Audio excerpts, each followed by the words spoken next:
Assalamualaikum and good day to everyone. I'm AZZIYADI ISMAIL.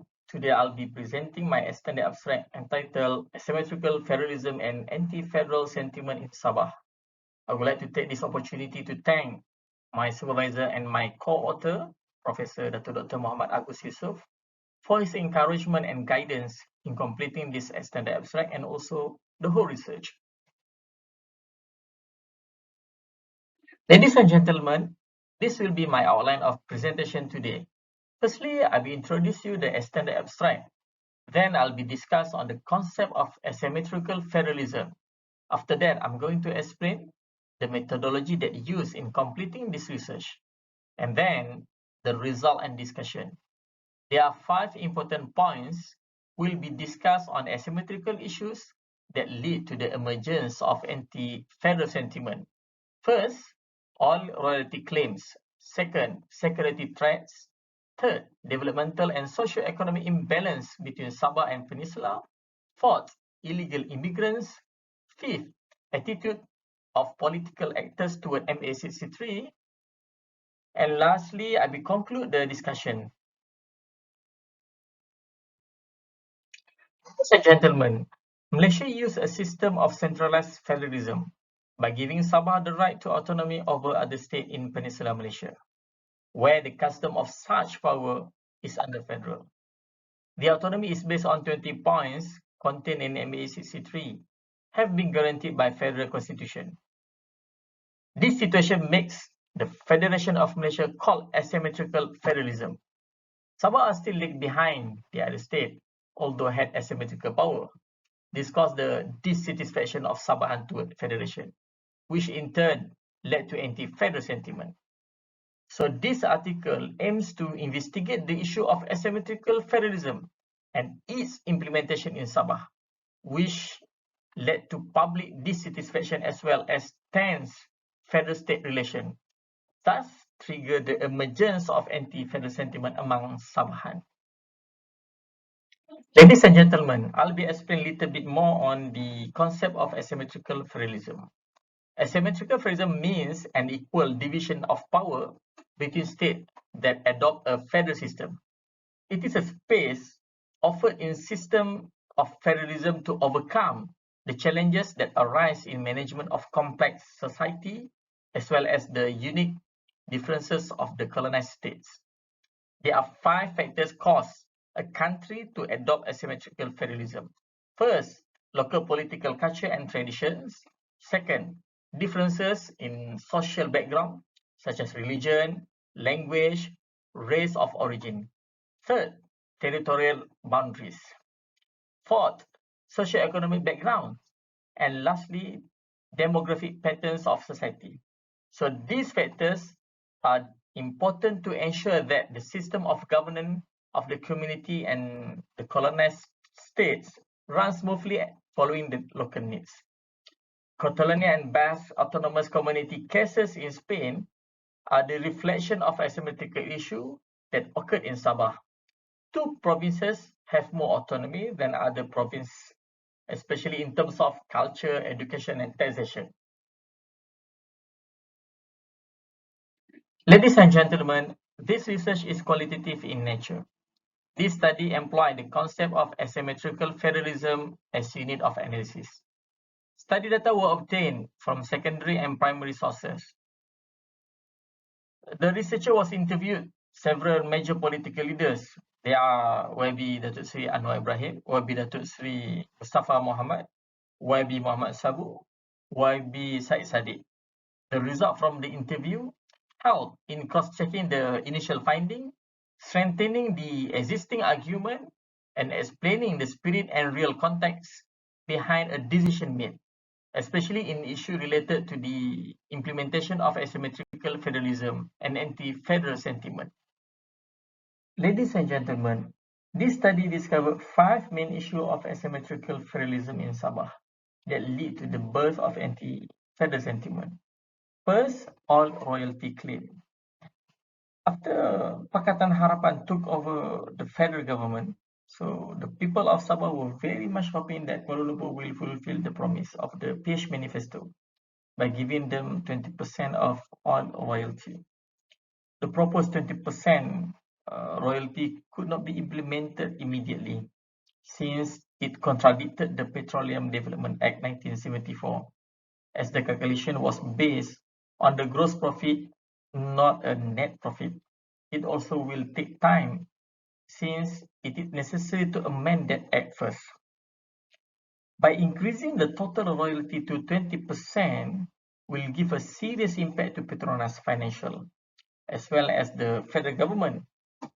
So the challenges here is the people of Sabah continue to be prejudiced that the federal government refused to return the state right that should have been given to them.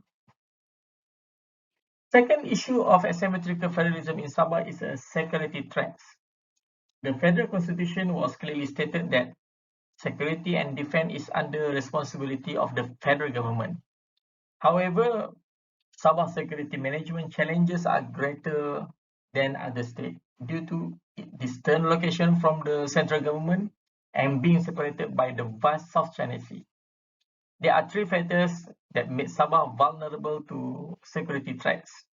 First, Sabah has 42 groups and more than 200 sub-ethnic groups.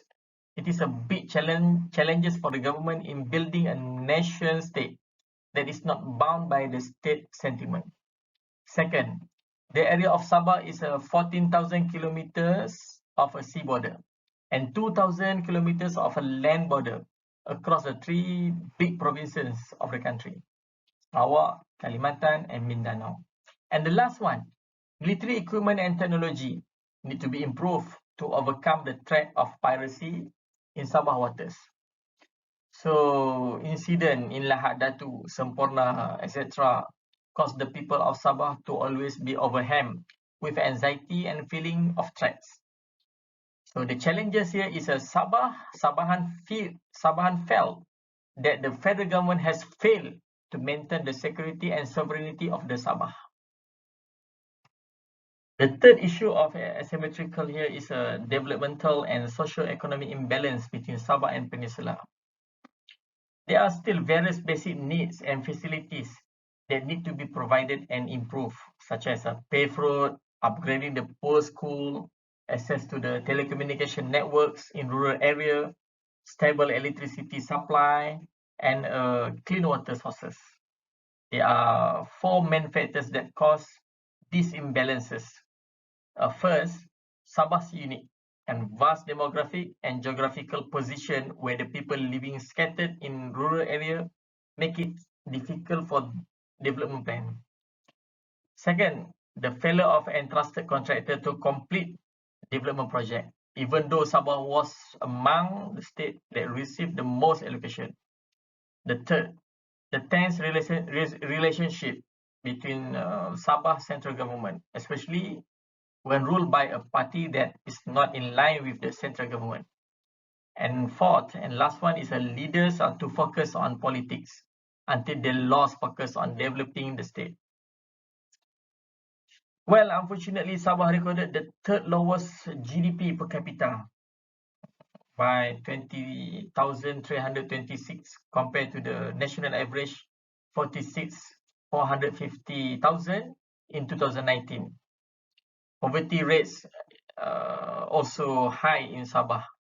The challenges here is the people of Sabah directly feel as if they are deliberately marginalized by federal government. They cannot feel the spirit of life and independent country. For them, the meaning of independence is a no meaning if the people of Sabah are far behind in terms of development. The fourth issue of asymmetrical federalism is illegal immigrants. As we know, since colonial time, Sabah is a state heavily dependent on foreign manpower. So the issue is they live in squatter area, and water village area were found to be very dirty with garbage, feces dumped directly into the sea, inviting various diseases. They also brought other social issues such as prostitution, drug abuse, and crime. As a result, Sabahan feel insecure since they have to compete with foreign workers. It becomes worse when they have to share public facilities such as hospitals, school, and etc. with the immigrant. The challenges here is an atmosphere of isolation in their state make Sabahan anger because they felt the central government failed to take care of their welfare. This issue of asymmetrical federalism is an attitude of political actor towards MA63. As we know, Sabah and Sarawak is a fixed deposit of Barisan Nasional.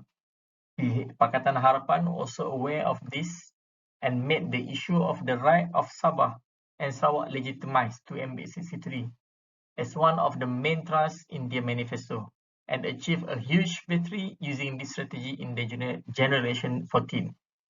In fact, all issues legitimized to MA63 have no basis. Therefore, the real issue only refers to the dissatisfaction of people of Sabah and Sarawak with their state situation, which is still lagging in terms of progress and development compared to the peninsula. So this study found 4 categories of attitude of political actors toward MA63. First, those who do not know the content of MA63 and remain silent. Second, those who do not know the content of MA63 but want to elaborate on it. Third, those knowing that MA63 is just political rhetoric and stay silent. Fourth, this is a danger. Those knowing that MA63 is a political rhetoric but still want to use MA63 to confuse the people for the sake of political survival. So the challenges here is a political actor of the second and fourth type. They are very dangerous as they can divide and damage society by spreading perverse understanding beside contributing to the anti-federal sentiment. So, ladies and gentlemen, this does not mean that other issues are irrelevant, but the result of the analysis found that these 5 issues were the most important to lead to the emerge of the anti-federal sentiment of the people of Sabah towards the federation. Ladies and gentlemen, 5 things can be concluded based on finding and discussion. First, Sabah will not be able to resolve all the issues without the support from the federal government. Second, Sabah need to be more rational on his demand so that the federal government can give the best consideration. Third, Sabah government and federal government need to work closely so that the effort to bring Sabah to prosperity with the peninsula are not hampered. Fourth, the people need to be given clear information on the government short-term and long-term direction plan. Fifth, the last one, the government must take stern action against any party that instills anti-federal sentiment and promotes incitement for Sabah to leave Malaysia. Another else we can find that the asymmetrical federalism has been provided in the Malaysian constitution, but the issue occurred is the implementation that need to be improved. Another else, Sabah need to go through the prescribed legal process if it want to make additional claim regard to the right to autonomy. And finally, the confidence of people of Sabah towards federal government can be restored if the 12th Malaysia Plan is successfully implemented. With that conclusion remark, I would like to thank you for your good listening. Thank you for my second supervisor, Dr. Jamai, and fellow friends under the supervision of Professor Dr. Muhammad Agus, Mr. Izzuddin, Mr. Tengku Nashril, Mr. Fairuz, Ms. Janawati, and Mr. Zam for your support and encouragement. Also to my wife, Nia Hazama, and kids for your understanding. Many thanks to Universiti Kebangsaan Malaysia for grant this research. With that, thank you very much and Assalamualaikum.